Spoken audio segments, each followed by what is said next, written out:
ta passion, c'est d'écrire, que ce soit un bout de journal, une BD, un livre fantastique, ça te parle là-dedans? Écoute, la vie est courte, go, vas-y, fais-le. Laisse pas ça dormir en toi. Ça pourrait vraiment aider quelqu'un, ça pourrait faire rire quelqu'un qui a, tu sais, qui a besoin de rire. Ça peut avoir une portée très, très loin, plus loin que ce qu'on pense au préalable. C'est qu'il faut se laisser aller.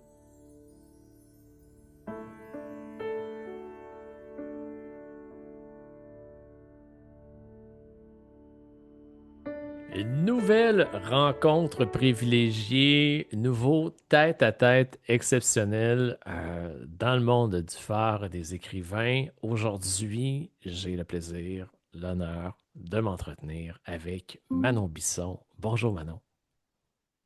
Puis bonjour, c'est un honneur pour moi, c'est vraiment un grand plaisir, Jérémy, de pouvoir la faire, cette belle entrevue-là avec toi aujourd'hui.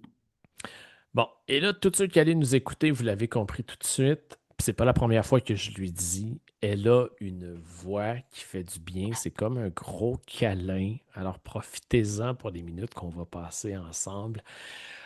Bon, si on se voit ici, évidemment, dans le contexte, c'est que, ben, évidemment, tu es maintenant auteur, autrice, selon ce que tu décides d'arborer comme titre. Ton lancement, il a eu lieu au moment où on tourne l'entrevue, il y a 6 semaines. Exactement, le 17 novembre dernier, lancement officiel. Donc, 6 semaines après, pouf, on y est.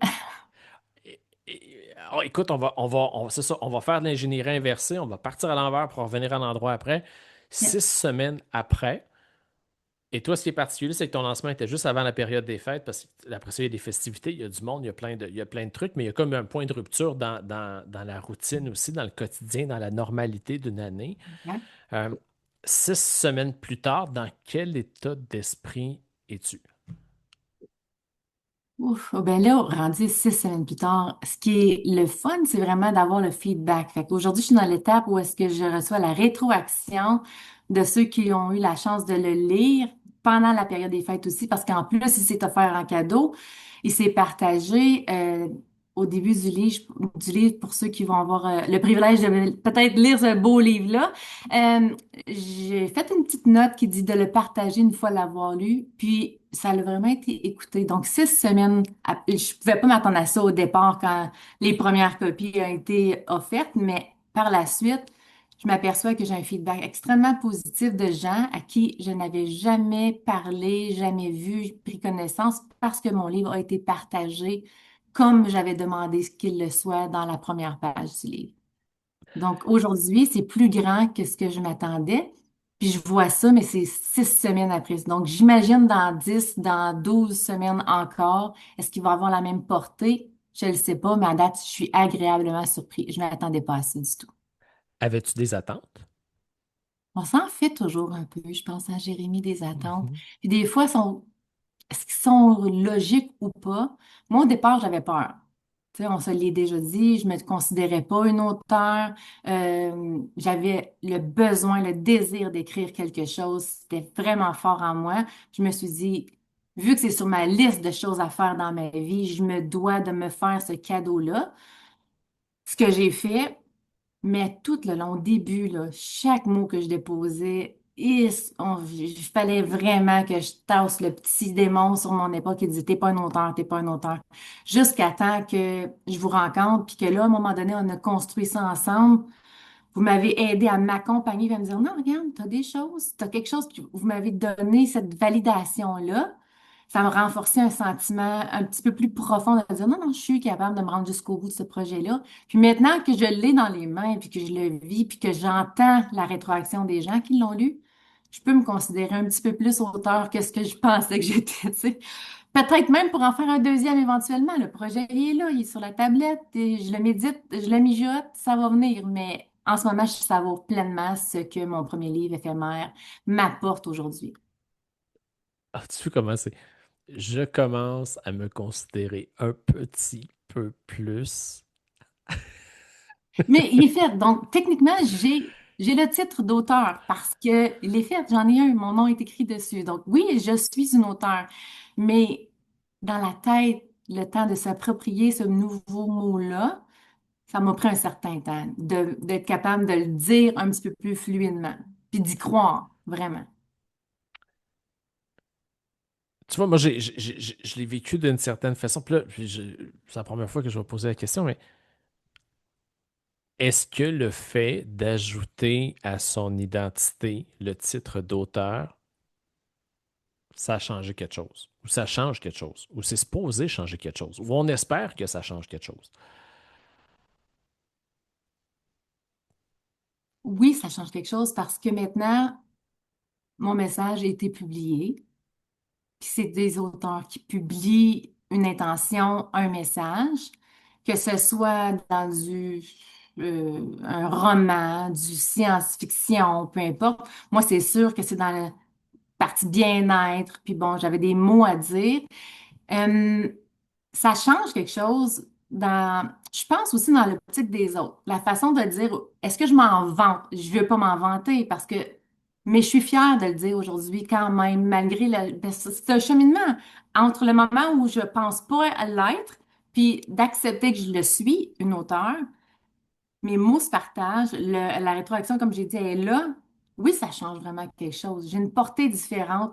Puis je peux maintenant le mettre sur mon CV, je le mets en tout petit. OK, c'est pas ça, c'est pas mon rôle premier d'être auteur. Mais j'aime le dire parce qu'après ça, tout ça dans l'accompagnement des autres aussi. Beaucoup depuis m'ont dit, Manon, comment tu as réussi à publier ton livre? Puis d'expliquer le parcours que j'ai fait du début à aujourd'hui puis du deuxième qui s'en vient, puis comment je vais le faire avec une certaine différence, une souplesse mentale, je pourrais dire. Je sais Hmm. pas si ça se dit comme ça, puis si ça va être compris, mais de pas avoir le même petit démon qui va m'empêcher d'avoir la fluidité, de laisser les mots sortir, puis après ça, de bien construire tout ça. Fait que oui, je suis fière de le dire, puis oui, je pense que c'est important de le marquer, de le mentionner. Peut-être pas de m'en vanter, on oublie l'avantardisme, mais d'être fière d'avoir accompli ça. Puis en même temps, de le dire à quelqu'un, si c'est quelqu'un d'autre qui dit, ben non, comment je pourrais faire ce que tu as fait, produire un livre, j'allais en dire mon petit livre, mais non, produire un livre, l'accompagnement, où on va le chercher. Aujourd'hui, je suis fière de dire que oui. Je me suis rendue là. Je suis une auteure, pas la plus grande, je suis pas une best-seller. C'était pas le but non plus, mais mon message est partagé. Donc oui, je prends le titre. Avais-tu, avant de pouvoir arborer le titre, une conception de... Moi, je me souviens que quand je faisais des salons du livre, quand j'ai commencé à écrire, et là, je les regardais en arrière de leur table à dédicace ou quand je faisais des événements, puis il y avait des auteurs, dans ma tête, écoute, je voyais ça gros, là. Je me disais, merde, ils l'ont fait, tu sais, c'était spectaculaire, je les enviais, je les jalousais. Et une fois que j'ai tenu mon livre entre mes mains, j'ai fait, ah, ben c'est ça. Moi, écoute, le clash, il était. Est-ce que tu avais cette relation-là avec le titre ou avec l'idée d'écrire un livre? Premièrement, c'était vraiment, comme je le répète, un accomplissement. Fait que pour Oui. moi, ce livre-là, tu sais, au départ, c'était un dépliant que j'allais porter ici et là dans des centres de santé. Je le voyais pas comme ça. Puis oui, on a cette idéologie ou peut-être Ouais. on idolâtre certaines personnes qui sont capables d'écrire puis qui en ont fait un puis un autre des livres. Puis on en a des très bons au Québec ici, des auteurs qui publient puis de tu dis oh wow, je suis vraiment enchantée de rencontrer cette personne-là, de serrer la main. Puis il y a comme une espèce de sentiment de je suis en train de rencontrer quasiment comme une star parce que aussi dans le monde littéraire, il y a des gens qui ont une capacité d'écriture absolument incroyable. Quand on les rencontre, on a ce sentiment-là. Est-ce que je me suis sentie comme ça avec mon livre? Encore là, je suis pas une Ginette Renault qui va écrire sa biologie, sa Hmm. biographie, pas biologie, mais biographie. Ça aurait été différent, ça aurait été drôle d'une biologie de Ginette. Excusez. Mais bref, c'est que non, oui, il y a cette espèce de sentiment-là. Ouais. Puis je me sentais pas comme une super comme c'est ça pour on va le vivre éventuellement. Tu sais, s'il y a un salon de l'éveil, est-ce que je vais avoir une approche différente? Puis là, peut-être que mon ma vision va changer parce que les gens vont venir me voir. Mais petite anecdote, avec la publication de mon livre, on a eu le lancement le 17 novembre. Puis moi, j'ai eu la chance de toucher un petit peu de gens dans ma région et aussi à Sherbrooke vu les opérations que j'ai subies, qui étaient à Sherbrooke, puis que j'avais déjà médiatisé l'opération, ma première opération. Donc, il y avait beaucoup du contenu déjà accessible en ligne et dans les médias. Donc, à mon lancement, j'ai eu la chance de recevoir une journaliste chez moi, ce qui fait qu'on a eu 2 jours de temps d'antenne dans ma région. Dans le temps des fêtes, après, ben là, bon, la poussière a retombé, les livres se continuaient de se vendre. On va faire une petite commission, là, magasinage de Noël, grand centre d'achat. Martin et moi, mon conjoint, on se faisait arrêter. Hey, c'est vous autres à la télé. Parce que moi, j'étais en fauteuil roulant. Donc là, les gens ont tout de suite associé. Hey, c'est Manon et Martin. On vous a vu à la télévision. Donc, on traînait des livres dans la voiture parce que les gens nous reconnaissaient juste parce qu'on avait passé aux nouvelles. Tu sais, les nouvelles de 6 heures, c'est quand même, tout le Mhm. monde est à la maison, regarde un peu ça. Mais je m'attendais pas du tout à ça. Puis encore là, ben, ça fait des nouvelles rencontres, des nouvelles découvertes. Puis là, tu apprends beaucoup des autres. Fait que je reviens à ton rôle d'auteur, c'est plus que ça. Dans mon cas, pour le type d'écriture que j'ai fait, c'est un message qui se partage bien, c'est un message qui est comme assez puissant, ça touche la maladie, qui n'est pas touché ou frappé par la maladie à un moment donné ou à un autre. Puis ce message-là est positif à partager. Fait que j'ai eu l'impression que je suis pas un auteur de renommée, mais je le sais que l'auteur que je suis est capable de toucher les gens. Je le ressens en ce moment, encore même 6 semaines plus tard, puis je pense que ça va continuer. Fait que, puis, si jamais il y a des gens qui écoutent puis qui veulent commencer un processus d'écriture puis qui sentent qu'ils ont pertinemment quelque chose à l'intérieur à dire, un message à passer, écoutez votre feeling puis allez-y jusqu'au bout. Voyez ce que ça peut amener. Puis même encore, moi, ça m'a surpassé. Et encore aujourd'hui, ça me surpasse dès que je vois des gens qui me sont complètement inconnus puis qui ont apprécié la lecture de mon livre. C'est magnifique. Puis là, là, je vais juste me tourner, j'essaie de voir si je vais le repérer, mais tu dois. Ah, il est ici. Alors, parce que là, As-tu là? moi aussi, là, les deux, on va flasher chacun notre copie, tu sais. Je n'avais mis un juste au cas. Ouais, moi, j'aime ça, aller m'étirer en arrière, puis Bien. dans le coffre au trésor. Alors, éphémère, vivre tout simplement. Manon Bisson. Peux-tu nous en parler? Mhm. Alors, puis après ça, on va revenir sur, là, on le tient dans nos mains, tu sais, on va faire un bout dans le processus. Ça fait que là, on va présenter le résultat, puis après ça, on Ouais, va revenir sur la démarche. super. Écoute, Ah, éphémère, comme on peut comprendre, souvent les gens m'ont posé justement la question pourquoi F, M et R? Très bien expliqué dans une petite partie du livre à la fin. Éphémère, on s'entend que si on le fait juste le dire comme ça, éphémère, c'est tout ce qui est précaire, court dans le temps, donc la précarité. Je voulais un livre très simpliste. Le format est très court. Je ne dirais plus petit, Jérémy, depuis, j'ai appris à l'enlever, ce mot-là, de ma bouche, parce qu'il n'est pas petit, il est court. Puis, comme la vie est éphémère et que j'ai simplifié beaucoup de choses dans un petit format, éphémère, j'ai voulu l'écrire comme il se prononce, les lettres F, M et R. Donc, le tout est vraiment simplifié, puis c'est vivre tout simplement. Donc, pour moi, ça faisait comme une boucle. Donc, on mettait éphémère. Puis, il y a un petit insecte aussi qui ne vit que 24 heures qu'on voit sur la page couverture qui s'appelle éphémère. Donc, tout ça mis ensemble, vie précaire, l'insecte est éphémère qui ne vit que 24 heures. Est-ce qu'on peut vivre tout simplement en se concentrant sur l'essentiel? Donc, ce qui est écrit dans ce livre-là est pour moi l'essentiel de ce que j'ai vécu dans un parcours de vie qui est pas nécessairement facile. On comprend rapidement que je suis atteinte d'une tumeur au cerveau depuis maintenant 12 ans. Ça vient de faire 12 ans en décembre que j'ai été diagnostiquée, qui est rendue en glioblastome, 2 opérations, des traitements de chimiothérapie. Puis dans ce livre-là, j'ai voulu miser sur l'espoir. Il y a eu des grosses descentes, à un moment donné, des moments qui allaient vraiment pas bien du tout. Quand tu te fais dire que tu vas mourir, qu'il reste vraiment plus rien, tu es dans le grade 4, c'est terminé.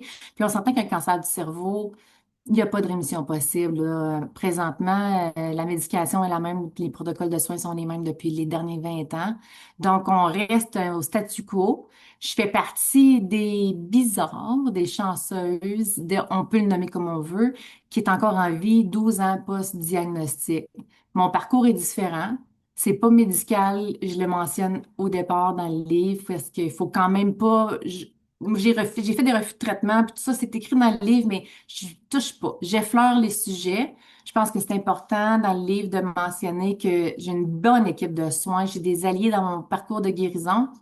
Mais ce livre-là offre le potentiel au lecteur qui soit est atteint par la maladie ou accompagnant de quelqu'un qui vit la maladie. Puis même ceux que c'est pas une maladie comme un cancer, ça peut être mental, ça peut être juste des petits problèmes de la vie courante qu'on a, puis qu'on a un petit moment, on a un creux. Ce livre-là est axé vraiment sur le positif de quand on est dans un creux, comment on peut trouver les pistes de solutions possibles pour éclairer un peu plus nos journées puis s'accrocher à le positif. Donc, c'est vraiment pas négatif, même si l'histoire semble vraiment, j'allais dire deep, excuse-moi l'anglicisme, mais c'est quand même assez profond. Ça peut faire peur, mais ça fait pas peur du tout. Je pense que j'amène des petites possibilités aux lecteurs de se retrouver dans ce livre-là, puis de les amener à aller voir des solutions différentes ici et là. Tout à fait. Et c'est bien que tu aies pris la nomenclature d'un court ouvrage parce que Mhm. de toute façon, il y avait dans ce format-là qui s'est imposé par lui-même. Tu sais, on n'a pas cherché. En fait, c'était pas l'objectif non plus d'écrire trop, tu sais, trop court, trop long, mais dans la réalité, c'est une personne qui se retrouve à un point de bascule ou qui arrive à un élément déclencheur ou un moment charnière n'a pas nécessairement tout le temps, toute l'attention, toute l'énergie. Et le format final se prête à merveille au message. Oui, parce que, en fait, ma tête et mon cœur auraient pu écrire 500 pages. Est-ce que ça aurait été aussi pertinent? Je le pense pas parce que le public ciblé vraiment, puis heureusement qu'il est court parce que ça aussi c'est quelque chose de très positif que les gens qui l'ont lu reviennent. Moi je lis jamais, mais j'ai eu le goût de le lire. T'es venu me chercher, puis parce que c'est un court format, je me suis permis de m'installer. Puis quelqu'un qui lit très bien, fait fluidement en 2 heures, c'est terminé la lecture, c'est clair. Mais pour quelqu'un qui est plus pas nécessairement dans l'optique de lire un livre, de s'asseoir, de se déposer parce que c'est long, parce qu'ils ont de la misère. Des fois, souvent, là, les gens vont lire une phrase, oh non, qu'est-ce que j'ai lu, je me souviens plus, ils vont recommencer. Mais le format est parfait pour la clientèle, le public, les gens que je voulais vraiment toucher dans ce livre-là. Tu as nommé que ça fait 12 ans. Oui, Est-ce que, écoute, je vais me permettre, ma mère me dit jamais oui, de demander ça à personne, mais je pose des questions. Il y a 12 ans, quel âge avais-tu? 31 ans. Alors, 31 ans quand ça 31 ans, bascule. 32 ans, parce que là, tu vois, j'ai eu 44 ans, donc 12 ans post-diagnostic. Ouais, 3 enfants qui étaient à ce moment-là très jeunes, on recule de v'là 12 ans. Aujourd'hui, on est le 15 janvier, je ne sais pas quand est-ce que cette entrevue-là va être publiée, mais c'est la fête de mon fils qui a 25 ans aujourd'hui. Donc, j'ai une grande de 28, je suis grand-maman, puis mon bébé va avoir 16 ans, donc, ouais. Puis, à ce moment-là, mes enfants étaient très jeunes. Mon dernier, il venait à peine d'avoir 3 ans. Puis je me disais à ce moment-là, écoute, ça n'a pas de bon sens. Il se souviendra pas d'odeur des crêpes de maman, tu sais, des petites choses comme ça. Puis aujourd'hui, waouh, oui, il est là. Puis merci la vie, tu sais, on ne pouvait pas s'attendre à ça, mais je me suis accrochée, je me suis battue. Puis c'est pour ça que cette histoire-là, je voulais tellement la partager parce que on peut se permettre de défier les statistiques. Qui a prédit quoi? OK, il y a des médianes de survie. OK, on peut tenter de prévoir le coup, on peut regarder ce qu'il y en est. Mais on peut aussi s'accrocher, puis je veux que les gens s'accrochent à ça. Puis s'accrocher à un rêve d'écriture aussi, c'est important, tu sais, ça fait partie du cheminement. J'ai cheminé tellement avec l'écriture de ce livre-là parce qu'à chaque fois que je me redéposais sur un moment que j'avais vécu, il fallait que je prenne du recul pour réécrire. Puis avec votre équipe, en plus, tu sais, Julie, toi, les propositions, OK, ce sujet-là, Manon, peux-tu m'en dire un peu plus? Vous m'avez accompagné à même moi me repositionner différemment par rapport à ce que je pensais. Alors là, je retournais, méditais là-dessus. Je me disais, OK, comment je peux tourner ça pour que ça reste dans un positivisme, une légèreté, pour pas tomber dans quelque chose qui est très lourd ou très triste? Parce que oui, il y a des moments, mais on peut pas toujours exposer la tristesse d'un moment. On peut aussi s'accrocher à cette tristesse-là. Fait que vous m'avez fait voyager dans ma propre vie en retournant dans ces moments-là, puis en les exposant d'une façon différente, avec plus de légèreté. Cette, je dirais, intelligence, cette sensibilité, cette sagesse dont tu as fait preuve dans le processus, parce que tu dis, tiens, on t'a proposé, évidemment que nous, notre travail, notre mission, pas notre travail, notre mission, elle va bien au-delà du livre. En fait, c'est même pas le livre, notre mission, nous, c'est le processus d'écriture. Tu sais, c'est ce que ça provoque, c'est ce que ça Oui. transforme, c'est ce que ça guérit, c'est ce que. Fait que c'est sûr que des fois, on va poser des questions, on va être un peu plus voyeur dans le processus pour forcer la personne vers le regard intérieur. Mhm. Ce qui est en rien un gage que ça va se retrouver dans le livre publié à la fin. Et à toutes les fois, et ça a plus été moi que Julie, tu sais, je sortais le petit côté voyeur, je dis, ah, il me semble que ça, tu sais, on pourrait commencer par ça, ça serait spectaculaire. Puis tu me disais, oui, ça serait spectaculaire, mais c'est pas mon propos, c'est pas là que je veux aller, c'est pas ça qui. Et je t'avouerais que moi, ça m'a fait changer beaucoup aussi dans ma posture d'accompagnateur parce que ça m'a beaucoup éveillé davantage au lecteur, à celui qui, à la toute fin, va tenir le livre entre ses mains. Alors, si on a une mission d'accompagner nous pendant l'écriture, pour être sûr que la personne vive pleinement le processus, ben, on se doit aussi d'être capable de dissocier intelligemment le processus d'écriture pour ce qu'il apporte à l'auteur, pour après ça adapter le processus de publication sur comment, si c'est le souhait, on sert bien le lecteur. Voilà. Alors que, Mais ça nous a pris des conversations, puis j'ai tellement apprécié ce respect mutuel-là qu'on se faisait. Je me sentais pas imposée. Tu réussissais à amener une certaine, tu proposais d'une façon tellement délicate, tellement réfléchie, que je pouvais pas dire non, même si sur le coup, j'avais l'impression de dire, oh non, non. Par exemple, admettons, tu sais, on peut les nommer, là, les choses, les gens qui vont lire le livre vont le voir. À un moment donné, l'exposition au traitement de radiothérapie, le moment de perdre les cheveux, comment ça s'est passé, tu sais, la radiothérapie pour le cerveau, c'est un masque, on a la tête attachée, c'est atroce, là, je veux dire, c'est vraiment pas des beaux moments.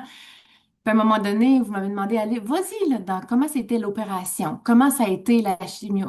Donne-nous-en. Puis je me suis dit, est-ce que j'ai vraiment envie d'aller là? La période est extrêmement pénible pour moi, pas impossible à faire parce que je l'ai fait, mais en même temps, le lecteur, la personne qui s'en va lire ça, tout d'un coup dans sa vie, c'est ça. Là, il y avait deux choses le désir de partager parce que cette personne-là veut peut-être avoir un contexte, dire, OK, ben dis-moi, raconte-moi.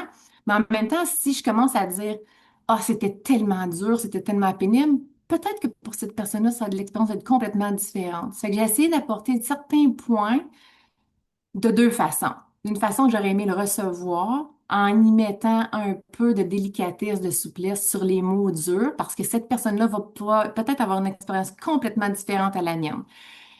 C'est que- mais avec vous autres, c'était comme l'équilibre parfait. Je pouvais aller dire, ou la section humour, on en a détourné beaucoup avec la section humour par rapport à ça. C'est le mettre le masque.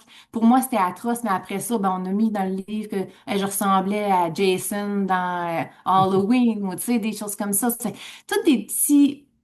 Puis ça se fait, vous avez eu l'expérience que moi, j'avais pas. Donc là, vous m'avez amené ailleurs, vous m'avez brassé, j'ai remis ça sur papier, on a recorrigé, on a relu. Ça se fait en équipe, ça. ouais. Puis, ouais, puis vous avez été là pour le faire. Puis aujourd'hui, on a un résultat qui, selon moi, le message a passé et continue encore de passer, là, vraiment, là. Et c'est juste le début. Et tu nommes le masque.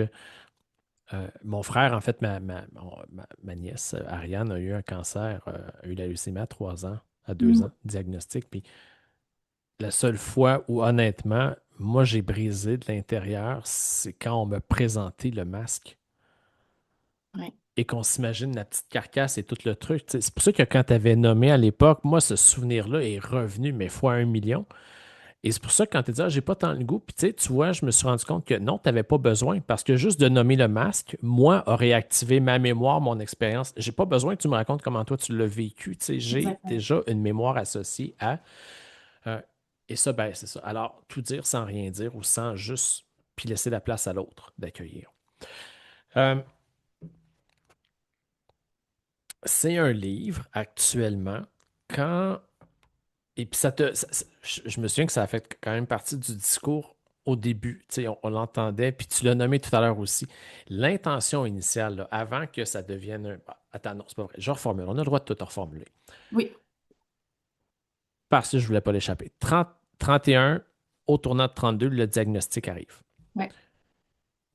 À ce moment-là, à 31, 32, quand on nous dit on ne sait pas combien il en reste ou qu'on nous donne un ordre de grandeur qui manifestement n'est pas celui qu'on veut, qu'est-ce qui dans la vie, qu'est-ce qui dans ta tête à toi, qu'est-ce qui dans qu'est-ce que à ce moment-là, tu t'es dit, ben écoute, ça va arriver un jour, puis avant que ça arrive, je veux avoir fait telle chose. Cette liste-là, est-ce qu'écrire un livre à ce moment-là faisait partie de, ça doit pas, je dis ça doit pas, mais Ça a toujours fait partie de moi. Je pense même étant jeune fille, là, on parle avant l'école, j'étais toute petite, puis les livres m'intéressaient, là. Je les connaissais même par cœur. J'ai comme une espèce de facilité à retenir. Tous mes livres de Mickey Mouse, là, tout petite, une fois que je l'avais lu, je pouvais déplacer le livre plus loin, puis je le disais à haute voix, le mot pour mot. Mais quand tu reçois un diagnostic comme ça, puis tu as une histoire à partager, on recule il y a 12 ans passés.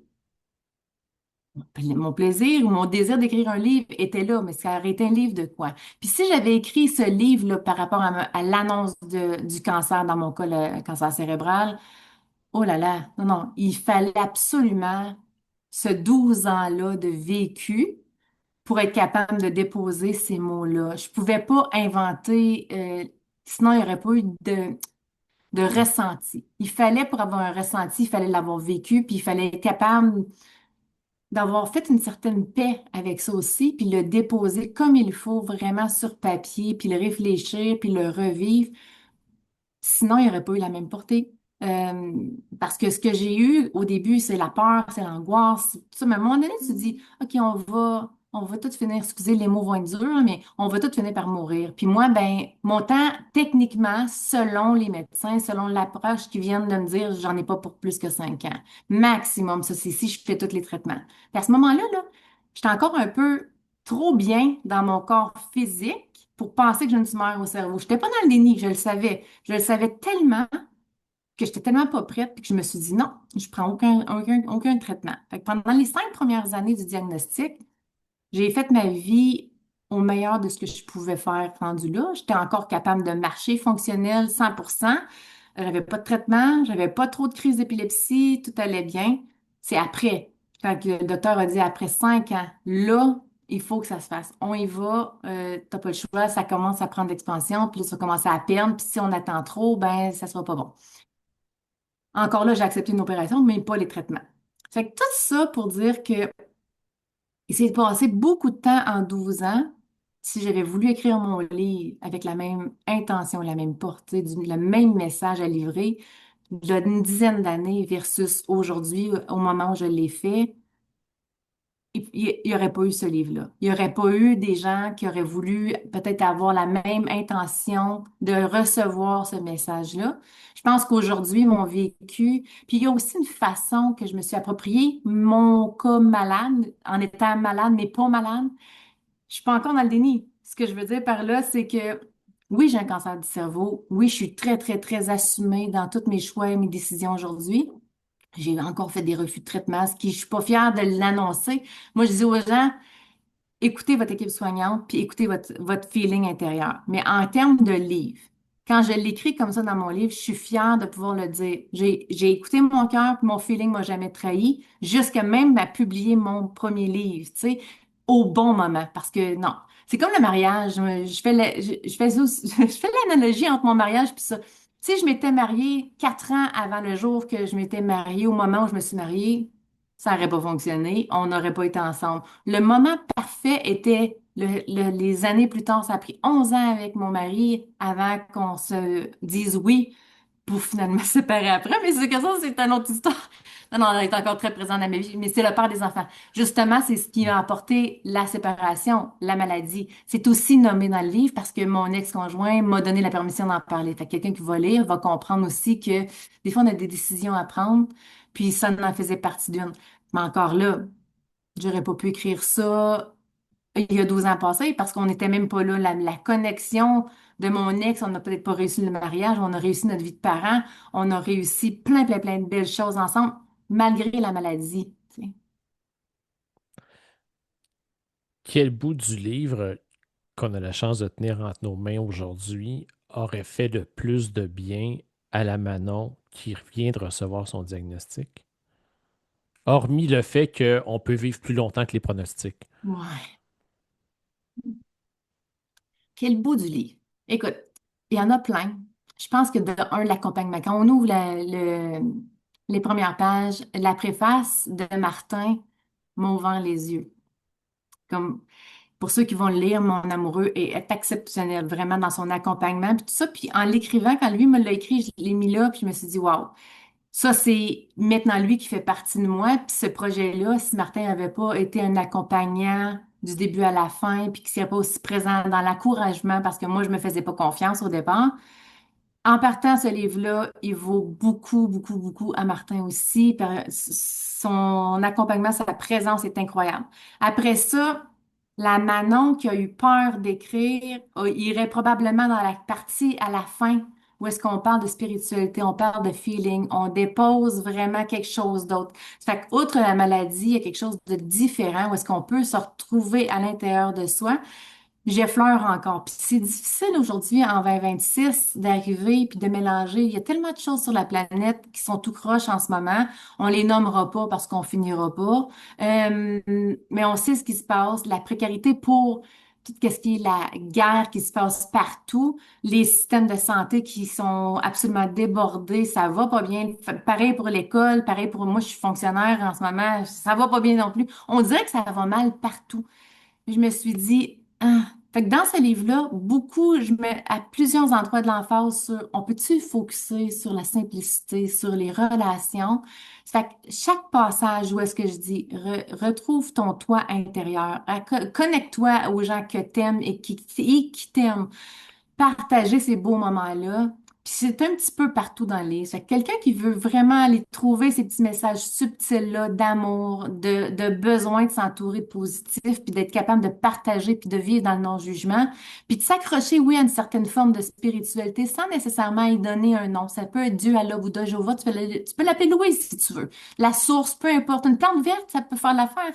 Parle à quelqu'un, connecte-toi à quelque chose, crois. Puis un petit peu partout dans le livre, je pense que j'y ai mis cette essence-là. C'est ça. C'est absolument formidable comment t'en parles. T'as rendu compte? Parce que moi, je me rappelle, puis dans les étapes d'accompagnement, j'étais là au début, puis après ça, Julie Larcher a été plus là dans le concret, mais on revenait par vocal. Des fois, Messenger, tu m'envoyais des trucs, puis on arrivait à la fin, on était proche du lancement, l'après-vente, puis vers l'impression. Et je me souviens de ce gargouillis-là, de ce vertige à l'intérieur. Ouais, Et ça, ça fait partie, quand j'en parle avec ma conjointe, ça fait partie de ce qui me rend le plus fier quand on a la chance, avec un auteur, d'être assez près pour pouvoir se laisser des messages dans lesquels on est 100% qui on est, dans l'état d'esprit dans lequel on est, puis que l'autre accueille sans se poser de questions. C'est... et ça, tu as été d'une grandeur, tu as été d'une générosité. Et je me souviens du mais c'était moment où on partagé, part. Jérémy. C'était vraiment partagé avec l'équipe. J'ai senti l'écoute. Quand on se sent écouté, quand on se sent accompagné, puis quand on se sent pas jugé, quand on parle, puis c'est de personne à personne, d'égal à égal, ça devient facile, ça devient fluide, puis ça fait des belles réussites. Tu sais, vous m'avez permis de faire une réussite, pas juste pour un livre, mais c'est un accomplissement personnel. Ça fait que ça va beaucoup plus loin. Votre accompagnement est nécessaire. Le livre, oui, c'était mon plan. Mais ça se fait pas tout seul. C'est qu'il faut aller chercher les ressources, puis il faut aller chercher l'accompagnement, puis vous l'avez fait d'une façon grandiose avec tellement de respect. C'était facile de pouvoir échanger. Ouais. J'accueille. Il faut accueillir. Il C'est faut accueillir. important. Prends-le. Oui, il faut que tu le prennes, Jérémy. C'est Vraiment. important. Euh, Lorsqu'on a fait imprimer, en fait, on a donné le go à l'impression. Une couple de semaines plus tard, les boîtes sont arrivées. Et écoute, là, j'ai comme un glitch, en fait, une espèce de. Je me souviens plus, mais tu te souviens de cet échange qu'on a eu et Oui. je t'ai demandé sur la peur, tu sais, l'impression Ah d'être mise oui. à nu. Puis, c'est à quel moment déjà? Au moment de l'ouverture de la boîte, C'est habituellement, ça. tu sais, tout le monde, c'est le fun, hein, d'ouvrir la boîte, puis on se filme. Oh mon Dieu, on est tout excité. J'ai tellement pleuré. Écoute, j'étais pas capable. Je ne pouvais pas me filmer en même temps parce que pour moi, là, c'était là. Wow. Mais après ça, tu m'avais envoyé le vocal sur, ben non, est-ce que je me trompe ou c'est comme si on te rasait la tête? Je veux pas être émotive. Hmm.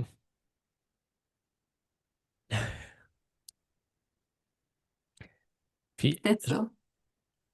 puis je me sentais. Je suis un gars de feeling, puis des fois, ça peut avoir l'air pas. Mais Non, non, c'est parce, correct. Et parce que je c'était me sou- nécessaire. parce que je me souviens comment c'était, tu sais. Puis Puis j'avais besoin dans cette échelle-là où toi, tu avais eu à vivre des trucs beaucoup plus extrêmes que j'en ai eu à en vivre au niveau des émotions, au niveau du saut dans le vide, tout ça, que je me dis, est-ce que ça s'apparente à ça? Est-ce que Ah ça... oui, littéralement, c'est comme, pour moi, mes cheveux, j'avais des longs, longs cheveux. Ça fait que toutes les pertes, c'était absolument atroce. C'est le regard de l'autre, c'est la vulnérabilité exposée. On n'a plus de cheveux, là. T'es une femme, t'es supposée être belle, fière, forte. Moi, j'étais très orgueilleuse et très mignonne dans la façon de faire mes cheveux. Mais là, on t'enlève ça, là, tout tombe. Il faut que tu acceptes l'image que tu vois dans le miroir. Puis, t'avais fait un excellent parallèle parce que les gens qui lisent, qui vont lire le livre ou qui l'ont lu, vont voir ma vulnérabilité. Ça fait que de le recevoir, c'était de me passer la tête une deuxième fois. Tout simplement, c'était ça. T'as mis les mots justes, puis là, regarde, j'en parle, mais c'est même pas des pleurs de tristesse. C'est pas de la tristesse. C'est une émotion que j'ai vécue puis qu'on a partagée. Oui, Tout. ça va être un beau moment. Ça en est Mm. encore un beau moment. Oui. Ces appréhensions que tu avais justement dans cette peur d'être vu, d'être Mhm. exposé, d'être vulnérable, ça évidemment, c'est tout des... Ça se passe, tu sais, c'est entre nous puis nous, là. Je veux dire, Ouais. il y a personne d'autre qui nous dit fais attention à. Je veux dire, on est assez dur envers nous-mêmes pour toutes ces créer On ces est trop appréhensions-là, dur. ces peurs-là. Mhm. Est-ce que, est-ce que, est-ce qu'il est arrivé quelque chose après qui t'a confirmé que c'était légitime que tu aies peur que les gens te voient après? Est-ce que des. Ah oui, oui, oui, encore. Puis encore, aujourd'hui, tu sais, je fais beaucoup d'accompagnement avec des gens qui en ont des cancers. Puis je les comprends d'une façon différente aussi. C'est une première mise à nu, le cancer te confronte à toi-même, à ton propre reflet dans le miroir. Après ça, tu écris des mots dans des feuilles, puis c'est lu, puis c'est interprété d'une différente façon. Mais de le vivre en émotion, de l'avoir revécu en écriture, de l'avoir revécu avec l'ouverture de ma boîte quand ça m'a été reçu, puis de le revivre à chaque fois avec quelqu'un qui m'arrive avec un diagnostic différent.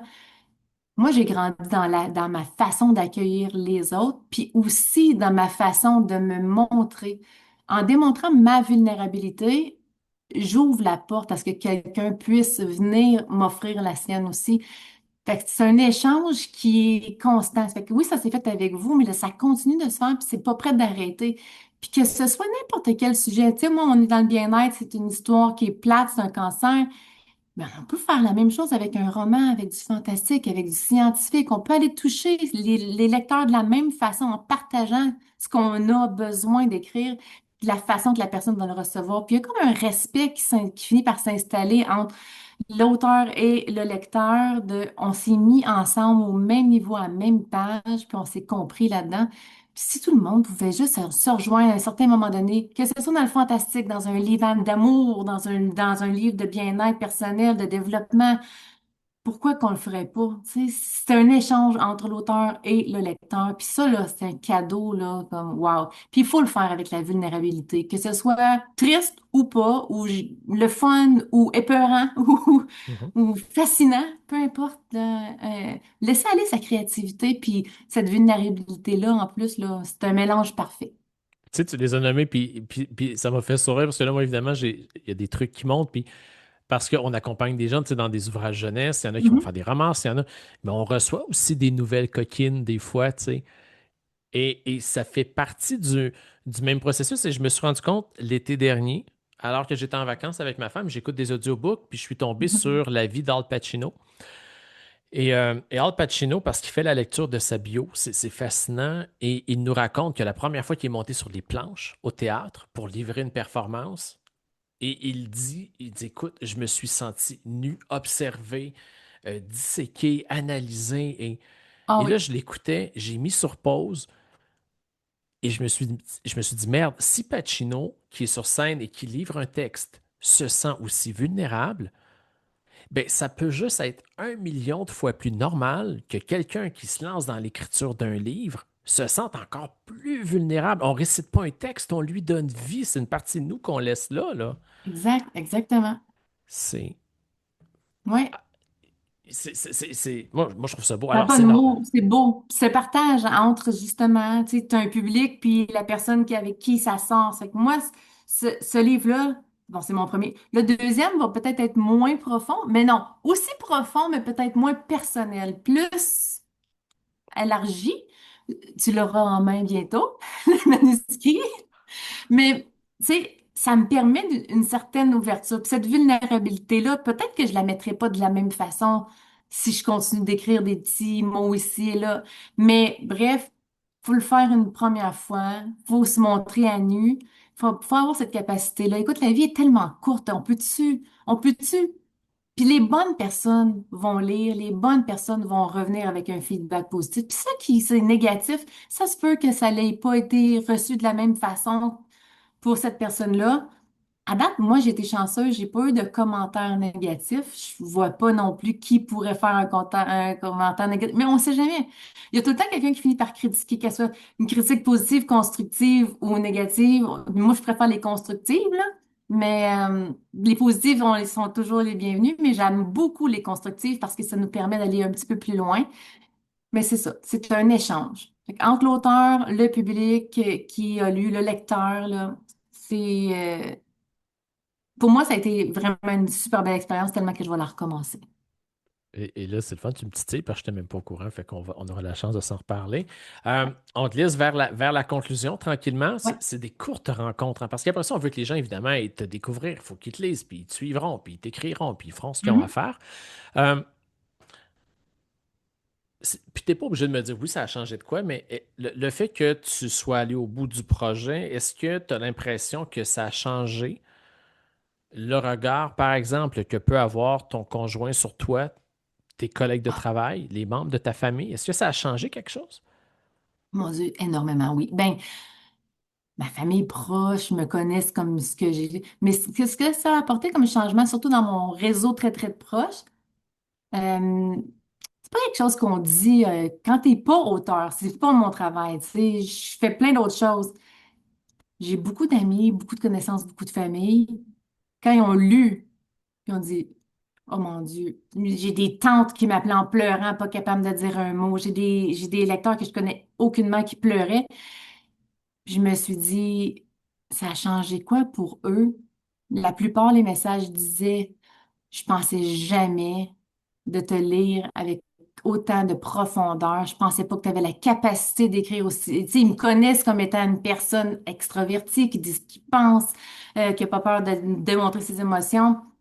Mais là, c'est déposé sur papier, puis ça m'en pue, là. Je veux dire, c'est ça, c'est moi.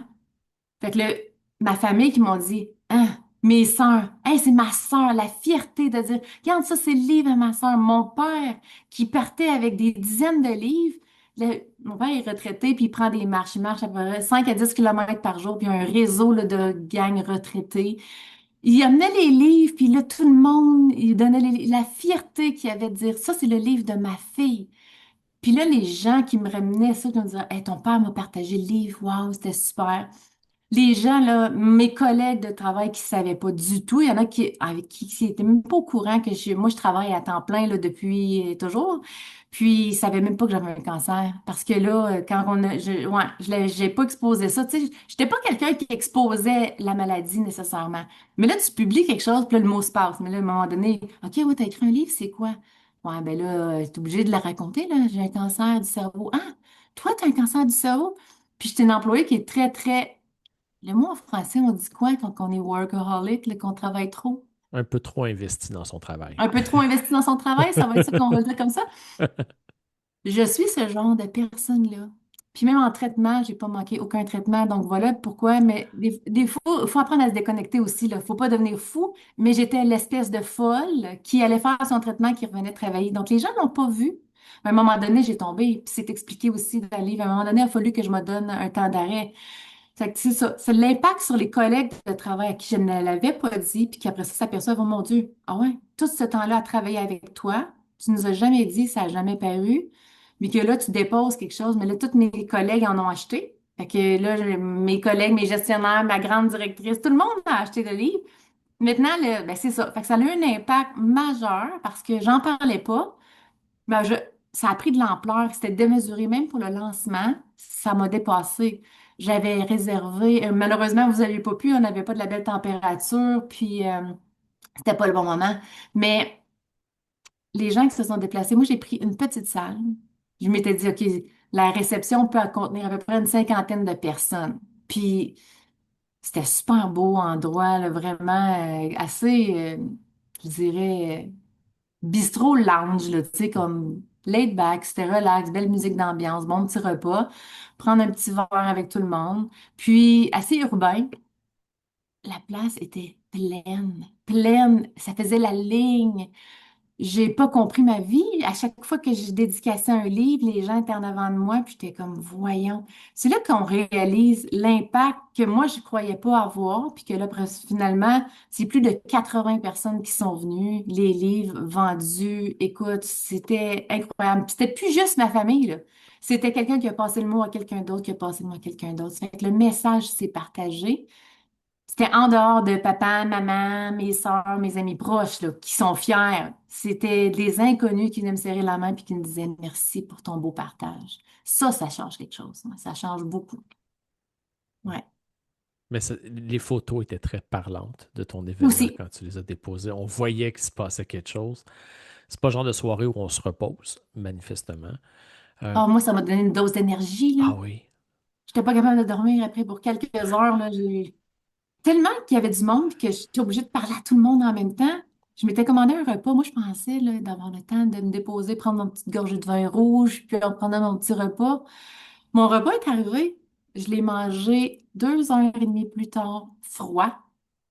Heureusement, c'était un wrap. Mes patates étaient froides, par exemple. Mais il était sur le côté, puis c'est à la toute fin, quand les gens sont partis, puis ont commencé à dire bye, j'ai dit, ah, moi, je peux-tu manger? J'avais pas encore même pas eu le temps de prendre une bouchée. C'était sans arrêt, je m'attendais pas à ça. Mais ça s'est fait toute seule. Écoute, j'ai l'impression que je te poserai une question. On repartirait et on repartirait et on Ouais. repartirait. Et ce qui fait que ben, les gens, de toute façon, vont apprendre à te découvrir. Mais, Mhm. je voulais juste mentionner que quand tu disais tout à l'heure, tu sais, tes collègues n'étaient pas au courant parce que tu t'étais pas, t'avais pas ouvert cette discussion-là et qu'ils ont été surpris, ça en dit beaucoup aussi sur comment on ne connaît pas nécessairement ceux avec qui on travaille et avec qui on passe beaucoup de temps, là. Ça m'a même C'est. permis, en le partageant, de voir que des collègues se sont ouverts eux aussi. Puis il y en a qui vivent des maladies, puis qui vivent des grosses situations. Ça fait que là, je suis comme devenue, ah ouais, mais ah, maintenant, je peux lui en parler. Puis tu sais, des fois, c'est pas quelque chose qu'on veut, mais moi, pour moi, aider les gens, écouter, ça fait partie de mon tempérament depuis toujours. Donc déjà, au départ, c'est quelque chose que j'étais déjà ouverte à ça. Mais de le faire avec des collègues de travail, surtout en monde virtuel, parce que moi, je travaille 100% de la maison, je les vois pas nécessairement au bureau. C'est sûr qu'au bureau, si j'y avais été, j'étais en fauteuil roulant, ils m'auraient posé des questions. Hey, pourquoi ton fauteuil, tu sais, mais comme ça, ils ne voient pas que j'étais assis dans un fauteuil roulant, là. Euh, les plus proches, tu sais, ma gestionnaire, ma superviseure le savent parce qu'ils savent que je me déplace pas au bureau, ils connaissent ma condition, ils savent si j'ai des rendez-vous spécifiques. Mais je voyais pas la pertinence de le dire à toutes les équipes. Puis c'est grand, puis des fois, les gens comprennent pas ou comprennent à moitié l'histoire. Mais ça m'a aussi fait donner vraiment une grosse chance d'avoir beaucoup d'échanges. Fait en le partageant, en le vendant au bureau, puis que là, ça s'est parlé, le message est devenu vraiment encore plus grand, mais plus beau aussi, parce qu'il y avait un partage qui se faisait, une ouverture différente dans nos réunions d'équipe, où est-ce que là, à un moment donné, on savait que tout le monde, ça a fait une espèce d'esprit de cohésion aussi dans l'équipe. Ça l'a ouvert des discussions, puis on dirait que il y avait plus de, comment je peux dire ça, le mot blabla, là. Tu sais, quand que Ouais. du gossiping, là, Ouais. d'équipe, je ne sais pas, on dirait que ça a tout dissipé, il n'y en avait plus. Parce que tout le monde avait une approche différente, beaucoup plus positive, beaucoup plus ouverte, puis dans le non-jugement, parce que certains, ça leur a permis de s'ouvrir au travail par rapport à des situations qu'on ne savait pas du tout. Puis qu'eux ne savaient pas de moi. Ça fait que ça a fait vraiment une belle cohésion dans l'équipe. Et encore aujourd'hui, ça se tient. Ça, c'est le genre de truc où quand tu commences, il n'y a personne, quand tu commences à écrire ton projet puis tu décides de te lancer, il n'y a personne qui peut s'asseoir face à toi et te dire ben, tu sais quoi, maintenant, quand tu vas aller jusqu'au bout de ton projet, ben, ça va faire en sorte que là, tes collègues vont apprendre à te connaître, puis là, tu vas être. On le sait pas, Mhm. ça. Quand tu disais tout à l'heure, c'est plus grand que, et c'est Ouais. correct que la vie nous surprenne, parce qu'on n'a pas à tout savoir dès le départ, là. Exactement.